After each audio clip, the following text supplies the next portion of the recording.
A handful of corporations built on ambition, greed, and scientific rivalry didn't just unleash the horrors of Resident Evil.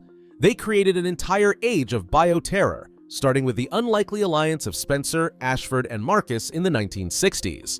The official story begins with Umbrella's dazzling rise and explosive fall, but every disaster, every virus, and every outbreak traces back to these secret boardrooms.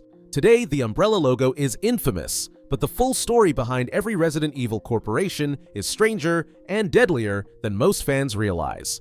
What happened inside these companies set global catastrophe in motion, and the consequences are still evolving. This is how the cycle started, and why it refuses to end. In 1966, deep in the jungles of Africa, three men set out to change the world, and not in a good way. Oswell E. Spencer, an aristocrat and self-styled visionary, believed humanity needed a genetic upgrade, preferably under his control. Edward Ashford, the last of a fading noble line, saw the progenitor virus as a ticket to restoring his family's faded glory. James Marcus, the youngest of the trio, had his eyes set on scientific immortality and the kind of recognition that never fades from textbooks. By 1968, their alliance became Umbrella Corporation, a pharmaceutical giant on paper, but a front for bioweapon research behind the scenes. Each founder brought ambition, ego, and a willingness to cross any line. The progenitor virus, discovered on that fateful expedition, was less a miracle cure and more Pandora's box. Once opened, impossible to close. Rivalries simmered beneath the surface, setting the stage for betrayals that would echo for decades. By late September 1998, Raccoon City had become the world's most infamous test case for corporate disaster. The T-virus, engineered for battlefield supremacy, slipped out from the labs beneath the city, infecting rats, dogs, and eventually most of the population. While William Birkin raced to protect his own G-virus research, his negotiations with Umbrella's higher-ups ended at gunpoint. He was shot by Umbrella's own security team, triggering the release of his latest creation. As chaos spread, the company's so-called crisis response, the UBCS, found themselves outmatched and outnumbered, more zombie fodder than cleanup crew. Umbrella's boardroom descended into panic, firing off faxes and bribes as the government prepared its own solution: a sterilization missile strike. On October 1st, Raccoon City was erased from the map. In 2003, after years of lawsuits and public outrage, Umbrella's final assets were liquidated, leaving a power vacuum and a lesson nobody seemed to learn. After Umbrella's collapse, the race was on to scoop up whatever scraps remained. Will Pharma, once hailed as the next big name in vaccines, tried to step into the spotlight. Their Harvardville operation in 2005 was supposed to be a turning point, a G-virus vaccine field-tested in a crowded airport. Instead, it spiraled into a public relations inferno when terrorists hijacked the trial, unleashing another outbreak and exposing Will Pharma's backroom deals with Senator Ron Davis. The company's reputation tanked overnight, and Tricell moved in for the kill, buying up Will Pharma's assets and quietly absorbing its research. But Tricell wasn't content with playing the hero. Under Excella Gioni's direction, and with a steady stream of stolen data from Albert Wesker, Tricell shifted from pharmaceuticals to open bioweapon development. By 2009, in the Kijuju Autonomous Zone, Tricell's experiments with Las Plagas and the Ouroboros virus turned human testing into a business model. Out in the open, profit and power were the only rules left. In the aftermath of Tricell's downfall, bioterror didn't die. It just went underground.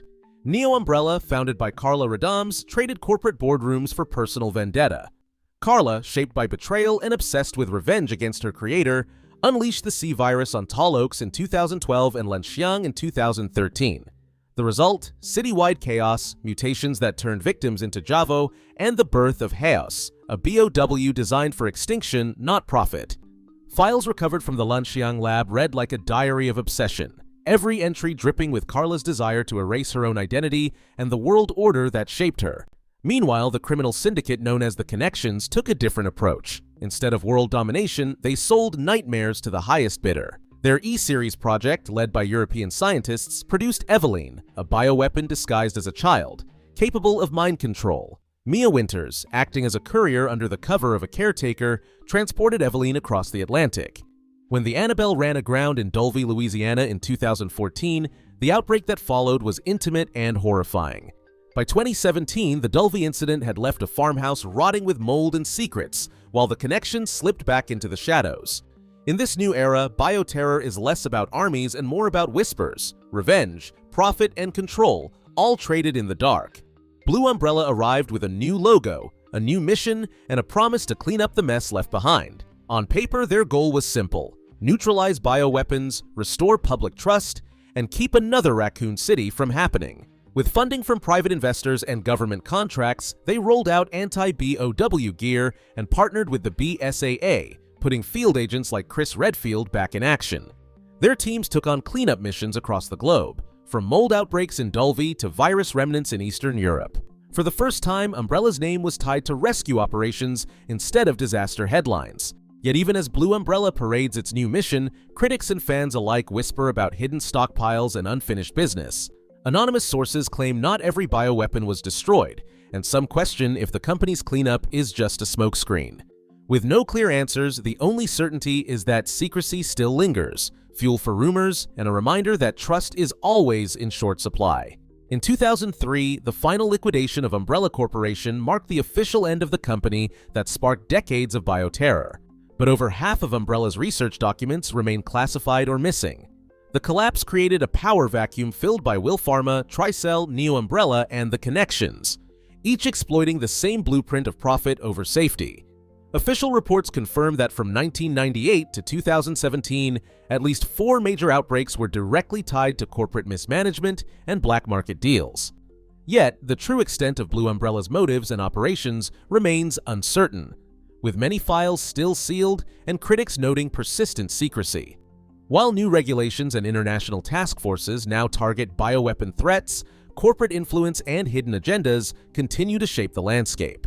The evidence shows that every Resident Evil corporation followed a cycle: ambition, disaster, and reinvention, leaving behind consequences that are still not fully understood. As long as key information stays locked away, the risk of history repeating itself remains an unresolved reality.